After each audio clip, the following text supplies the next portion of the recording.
Tidak selalu ganti menteri, ganti kurikulum. Tetapi ganti menteri, ganti kebijakan ya.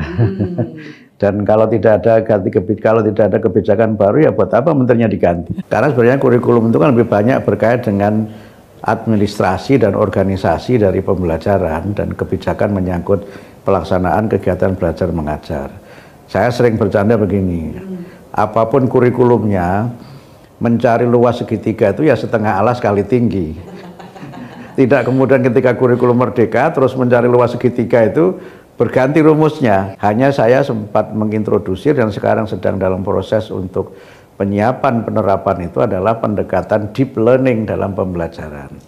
Tadi dengan deep learning itu kami mendorong pembelajaran yang mindful, pembelajaran yang reflektif gitu, tidak kejar tayang tapi mendalami materi, kemudian pembelajaran yang meaningful.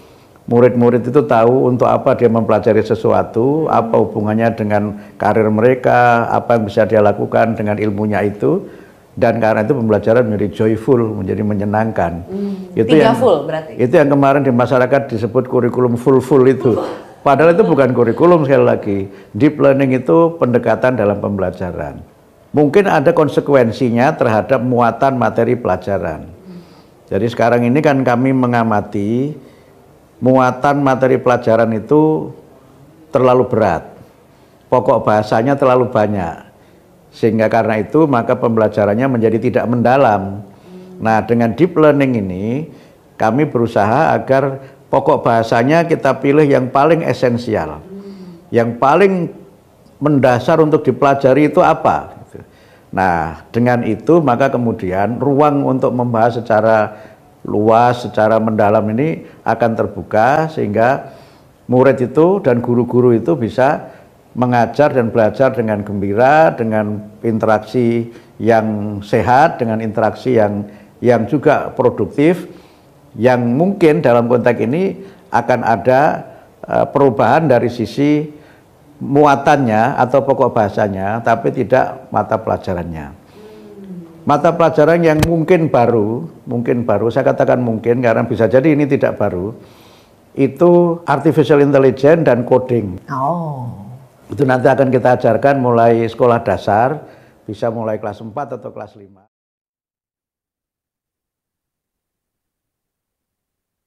Nah, Ibu Bapak dan adik-adik, jadi salah satu isu yang saat ini sedang banyak dibicarakan dalam dunia pendidikan adalah deep learning. Jadi deep learning ini sesungguhnya bukanlah konsep baru. Ini udah konsep lama ya tentang pembelajaran mendalam. Tapi dengan adanya pergantian pemerintahan dalam hal ini Menteri Pendidikan ya dan Kebudayaan, Pendidikan Dasar dan Menengah mulai diangkat lagi tentang deep learning. Deep learning itu kalau kita terjemahkan kan pembelajaran yang mendalam. Nah, saya mencoba memberikan judul dalam Diksa Berbagi hari ini dengan judul Deep Learning, pembelajaran bermutu untuk mewujudkan profil lulusan melalui model siklus belajar Panca Pramana. Jadi saya mencoba mengkaji salah satu kearifan lokal Bali ya. Dalam ini adalah Panca Pramana. Bagaimana kalau kita kaitkan dengan konsep deep learning nanti, gitu ya. Nah, Ibu Bapak dan adik-adik, ada sejumlah hal yang saya sampaikan, kita diskusikan pada hari ini, yaitu ya tentu pendahuluan, hakikat deep learning itu apa, pembelajaran bermutu itu seperti apa, profil lulusan yang dimaksudkan dalam deep learning itu apa saja, kemudian model siklus belajar Panca Pramana itu seperti apa, dan bagaimana implementasi deep learning dalam kaitannya dengan siklus belajar Panca Pramana dan akhir dan kesimpulan. Nah, yang melatar belakangi materi ini tentu adanya perubahan di masa depan ya yang sulit diprediksi. Kemajuan teknologi, terutama dalam bidang IT ya, itu menyebabkan perubahan sangat cepat terjadi dan sulit diprediksi. Nah, permasalahan lain itu adalah terkait dengan mutu pendidikan kita. Dalam hal ini terkait dengan literasi, numerasi, dan kemampuan high order thinking skill, ketimpangan mutu pendidikan kita masih terjadi. Eh, Kita saat ini sedang memasuki bonus demografi sebenarnya. Saat ini kita sudah mulai ya, walaupun nanti puncaknya itu 2035 gitu, sehingga diharapkan bisa mewujudkan visi Indonesia Emas tahun 2045. Jadi bonus demografi itu mulai dari saat ini sebenarnya, dan nanti puncaknya pada tahun 2035. Nah, oleh karena itu dibutuhkan kompetensi masa depan yang bisa menjawab tantangan zaman gitu ya. Nah, pemerintah dalam hal ini memandang pembelajaran mendalam atau deep learning ini sebagai salah satu solusi untuk mewujudkan pendidikan yang bermutu melalui pembelajaran yang bermutu. Gitu ya. Kalau kita lihat hasil PISA akhir-akhir ini ya, kita Indonesia itu masih rendah ya. Bahkan kita berada di bawah Malaysia, Thailand gitu ya. Kita masih di rendah, lebih rendah dari itu skornya. Dan kalau kita lihat level penguasaannya, kita rata-rata berada di level 1, 2, 3. Kita belum mampu berada di level 4, 5, dan 6. Artinya kita baru hanya di level low, gitu ya, low order thinking skill. Jadi anak-anak kita belum mampu mencapai level 4 sampai 6, higher order thinking skill. Nah, ini merupakan kondisi atau fakta yang terjadi dan tantangan kita bersama bagaimana meningkatkan kualitas pendidikan kita. Salah satunya kita bisa melihat dari hasil PISA ini.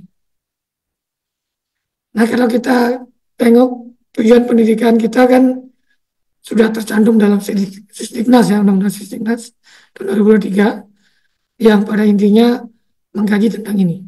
Tujuannya yang dimaksudkan adalah bagaimana peserta didik itu memiliki iman dan takwa, berakhlak mulia, sehat, berilmu, cakap, kreatif, mandiri, demokratis, dan gotong royong. Nah, dari rumusan tujuan pendidikan nasional ini nanti diturunkan menjadi profil lulusan. Ya. Mari kita lihat apa itu deep learning, Bapak dan adik-adik ya. Deep learning itu merupakan pendekatan pembelajaran ya, yang menekankan pemahaman konsep dan penguasaan kompetensi secara mendalam dalam cakupan materi yang lebih sempit. Artinya materinya sempit, tetapi kajiannya lebih mendalam. Itu berbeda dengan surface learning. Itu materinya luas, tetapi kajiannya di permukaan saja, kurang mendalam gitu. Nah, kita mungkin selama ini itu lebih difokuskan pada penyelesaian materi yang banyak gitu, tapi tidak dikaji secara mendalam. Nah, itu. Jadi deep learning ini lebih memfokuskan pada kajian yang mendalam dibandingkan dengan materi yang luas. Nah, gitu. Dibandingkan materi yang luas.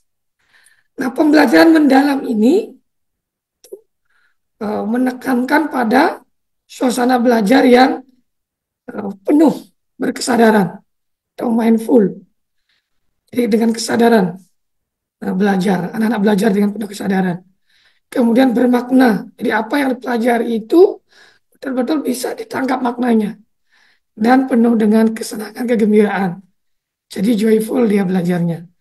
Melalui apa? Melalui olah pikir, olah hati, olah rasa, dan olahraga fisik secara menyeluruh. Nah, Ibu Bapak, nah ada 3 kata kunci atau elemen kunci sebetulnya dari definisi tadi ya, terkait dengan deep learning ini. Yang pertama itu tadi, mindful learning. Jadi anak-anak belajar dengan penuh kesadaran, itu ya, apa yang dia pelajari. Kemudian di sini guru agar bisa membiasakan anak, misalnya membuat kesimpulan sendiri di akhir kegiatan, dan merefleksikan perkembangan apa yang telah dipahami oleh anak. Ya, seperti apa yang sudah dipahami. Jadi ada unsur refleksi di sana ya, dalam mindful learning. Kemudian meaningful learning, Nah, di situ berarti memaknai apa yang sudah dipelajari. Dalam hal ini, anak diajak mengkaitkan konsep yang dipelajari sebelumnya dengan konsep yang dipelajari saat ini dan kaitannya dengan kehidupan sehari-hari itu. Itu meaningful learning dari dia. Kemudian joyful learning jadi menekankan pada anak itu belajar dengan suasana yang nyaman gitu ya, tidak tertekan gitu ya belajarnya. Jadi pembelajaran itu misalnya melalui game misalnya ya, kemudian melalui terlibat aktif, demonstrasi, eksperimen dan seterusnya. Jadi anak itu aktif learning by doing, gitu. Jadi aktif dia melakukan.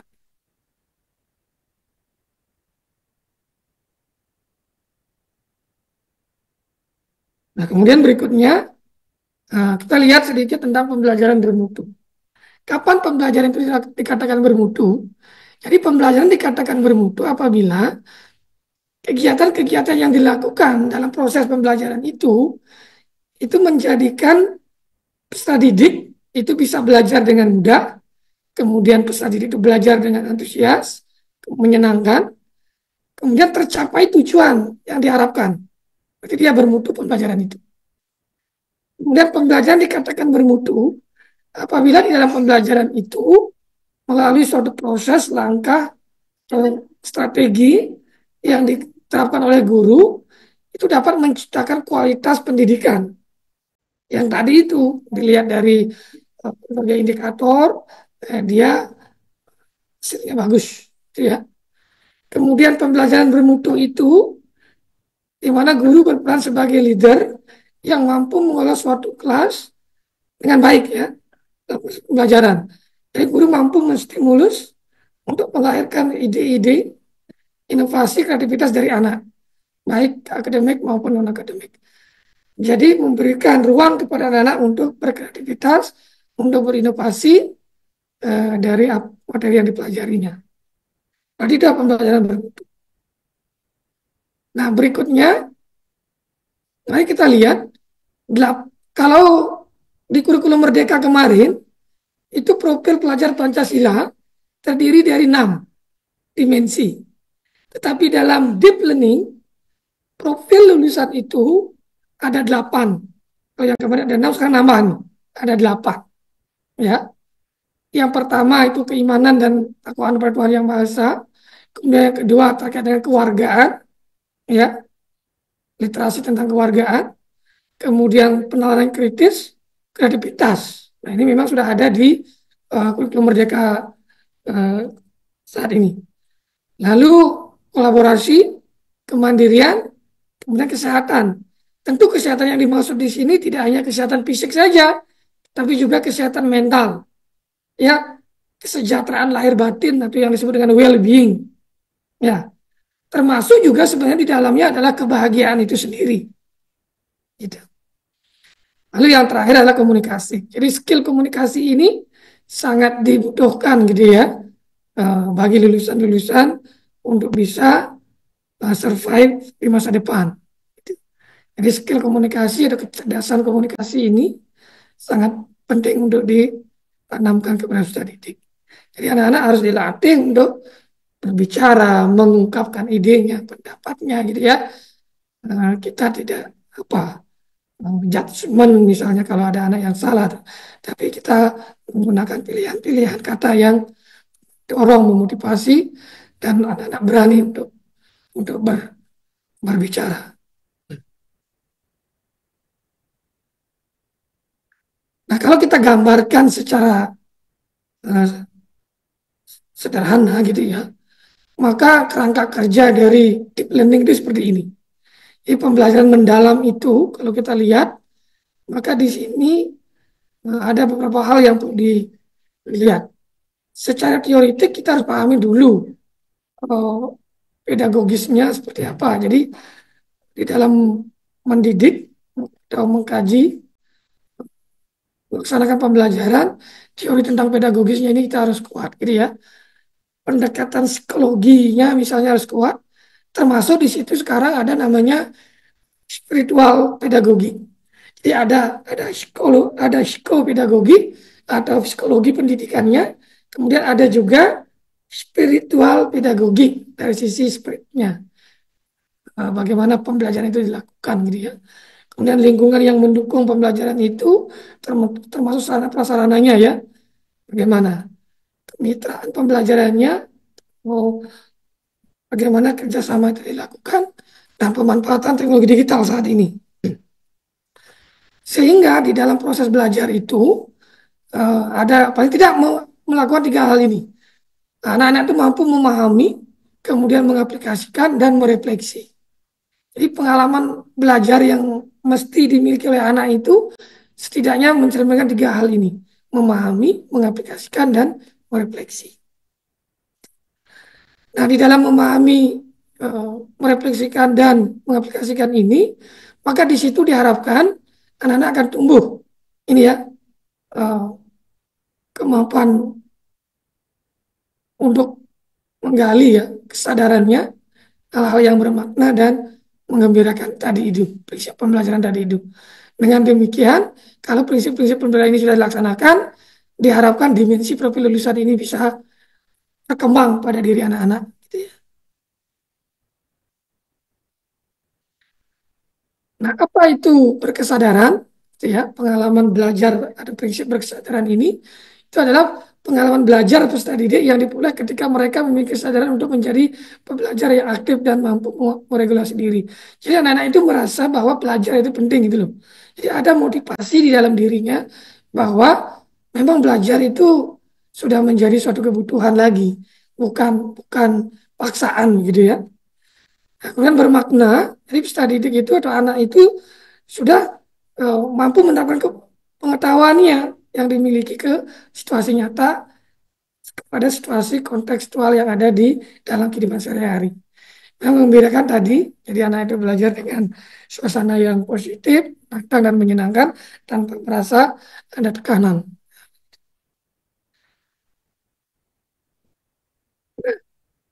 Pengalaman belajar yang tadi itu, yang memahami, mengaplikasikan dan merefleksikan, bisa kita lihat dari hal ini. Jadi pengetahuan esensial yang harus dimiliki, pengetahuan aplikatif, dan pengetahuan nilai atau karakter. Jadi di dalam pembelajaran, apalagi di SD misalnya, maka eh, nilai dan karakter ini itu sangat penting ditekankan melalui materi-materi yang disampaikan oleh guru. Gitu ya. Di dalam materi itu, nah, ketika dia mendapatkan pengetahuan atau statement knowledge ini, sesungguhnya dia juga mendapatkan nilai dan karakter di sana di dalamnya. Nah, kemudian di situ juga mereka mampu merefleksi, meregulasi diri, apa yang perlu saya pelajari lagi, apa yang sudah saya kuasai lagi. Nah, ini kalau kita katakan dari pengalaman belajar dia memahami, mengaplikasikan, dan merefleksi. Jadi kalau memahami itu mengkonstruksi pengetahuan, kalau mengaplikasikan itu menerapkan pengetahuan lagi kehidupan kontekstual, kemudian merefleksi itu artinya merefleksi, meregulasi diri, kemampuan diri gitu ya untuk mengelola proses belajar secara mandiri. Nah, itu tentang deep learning jadi ya. Nah, mari kita lihat konsep siklus belajar panca pramana. Jadi siklus belajar panca pramana ini merupakan salah satu jenis kearifan lokal sebenarnya yang ada di Bali dengan uh, spirit ajaran agama Hindunya, gitu ya. Jadi siklus belajar ini panca itu 5 sebenarnya ya, dan pramana itu adalah suatu pendekatan untuk mencapai kebenaran gitu ya, untuk mendapatkan pengetahuan gitu ya, sehingga panca pramana itu ada 5 cara dalam melakukan penyelidikan untuk memperoleh pengetahuan untuk kebenaran. Nah, apa saja itu panca pramana itu? Itu terdiri dari 5 ya. Prakyasa pramana, anumana pramana, upamana pramana, sabda pramana, dan artapati pramana. Prakyasa pramana, prakyasa itu artinya melihat, mengamati langsung gitu ya. Jadi belajar dengan cara langsung gitu ya, berhadapan dengan objek, entah itu observasi misalnya gitu ya, melakukan eksperimen misalnya gitu ya. Jadi mengamati langsung. Lalu kalau anu mana pramana itu pengetahuan yang didapat dengan cara eh, dari fakta-fakta yang didapat gitu ya, lalu menggunakan nalar yang logis. Bagaimana hubungan antara fakta yang satu dengan fakta yang lain gitu ya. Nah, itu belajar dengan cara seperti itu. Kemudian upamana pramana itu adalah bagaimana kita belajar suatu hal dengan membandingkan atau mengumpamakan hal itu pada objek yang lain. Gitu. Misalnya belajar tentang tata surya. Tentu kita susah langsung ke tata surya kan. Tapi kita membuat objek tiruan misalnya tentang tata surya. Itu artinya itulah membandingkan gitu ya. Kemudian sabda pramana artinya kita belajar langsung dari sumber terpercaya, dari referensi-referensi terpercaya. Misalnya dari jurnal-jurnal ilmiah, dari buku-buku yang diterbitkan secara nasional yang sudah bagus ya. Kemudian atau langsung datang kepada guru atau orang yang expert di bidangnya. Artinya sabda pramana. Kemudian yang berikutnya artapati pramana. Jadi kita belajar dari suatu prinsip ya atau dua hal yang kita alami gitu lalu kita bandingkan apakah dua hal itu berhubungan atau tidak, bertentangan atau tidak gitu misalnya. Kita bisa sampaikan dalam bentuk perkiraan atau hipotesis suatu fakta-fakta yang kita alami itu ya.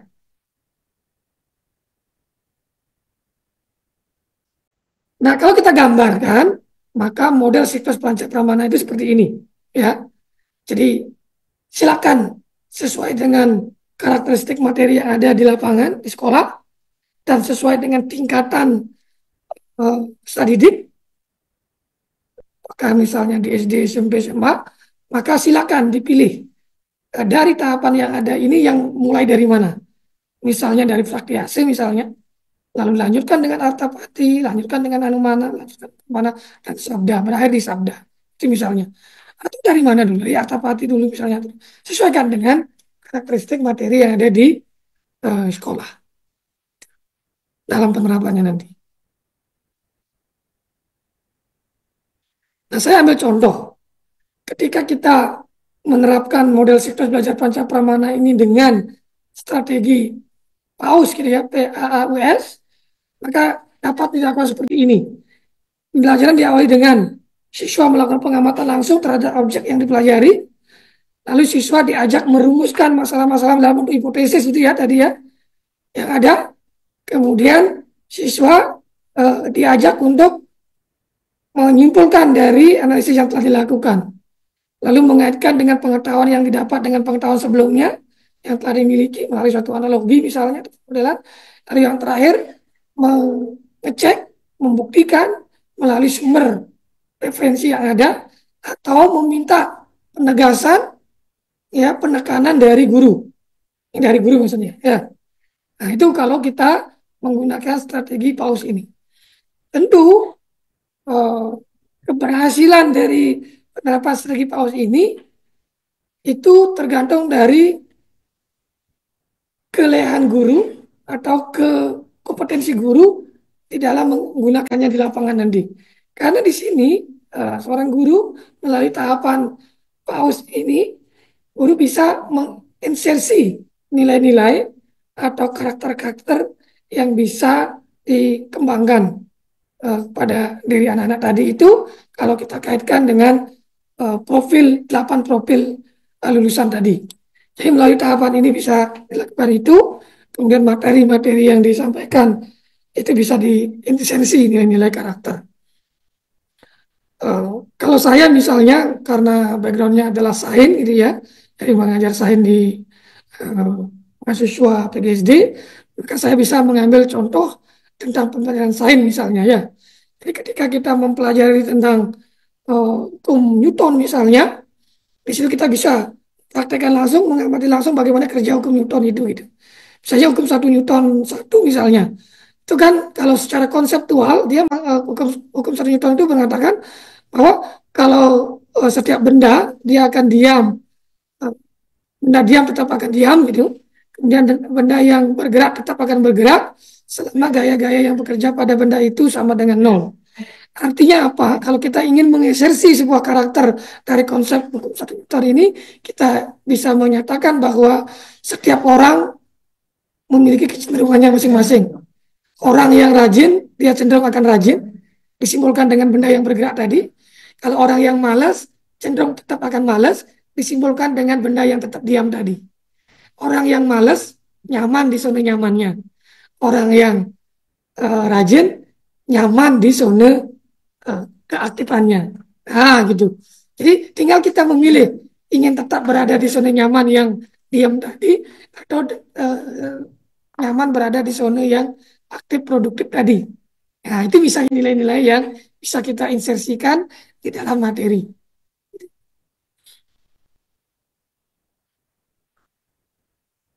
Lagi sedikit ya, jadi kalau dirangkum penjelasan saya tadi itu ya, maka dapat saya gambarkan seperti ini.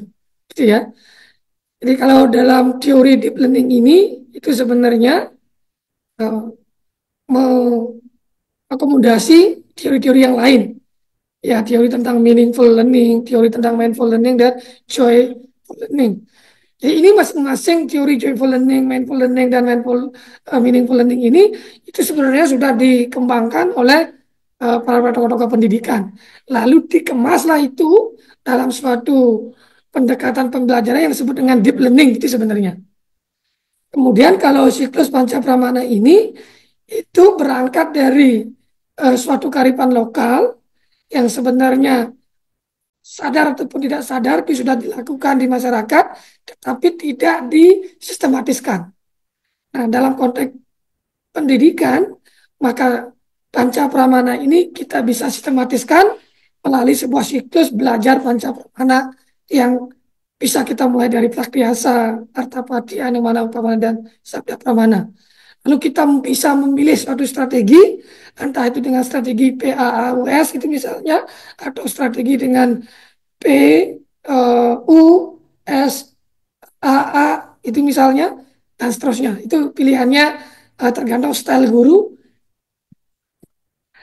tergantung karakteristik materi yang ada di sekolah gitu, yang dipelajari oleh anak-anak kita.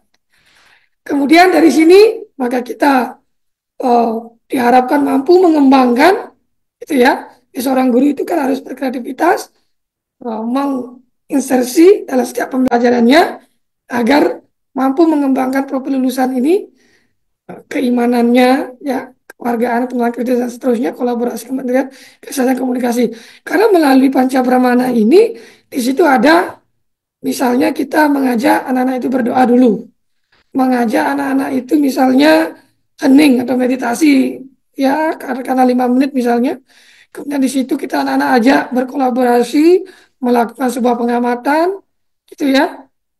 Kemudian di situ anak-anak kita ajak untuk menganalisis masing-masing kemandiriannya, gitu ya.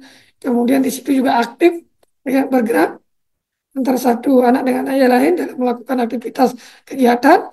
Kemudian di situ bisa berkomunikasi antara satu kelompok dan kelompok yang lain, ya, sehingga muncul kemampuan komunikasinya, ya, dan kemampuan-kemampuan yang lain sesuai dengan profil lulusan yang diharapkan. Dengan demikian, maka tujuan pendidikan nasional diharapkan bisa terwujud, yang tadi lahir generasi-generasi yang memiliki iman dan takwa, berakhlak mulia, kemudian ya, bertanggung jawab, demokratis, ya, anak yang cakap, cerdas, gitu ya.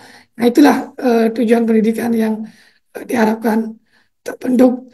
Dengan demikian, Indonesia Emas tahun 2045 betul-betul terwujud melalui salah satunya dunia pendidikan, gitu ya. Kemudian melalui bonus demografi yang kita miliki, yang sudah mulai saat ini sampai nanti puncak bonus demografi itu adalah di tahun 2035 atau 10 tahun dari sekarang. Berarti anak-anak kita saat ini yang sedang duduk di SMP misalnya, di SMA, dan bahkan di SD itu. Sehingga 10 tahun ke depan, ya, puncaknya mereka sedang usia-usia produktif. Berarti mereka 10 tahun ke depan dia usianya mungkin yang anak SMA misalnya dia menjelang 30 tahun, menjelang 20 tahun gitu ya. Sehingga di tahun 445 nanti, 2045 nanti mereka sudah memasuki usia matang.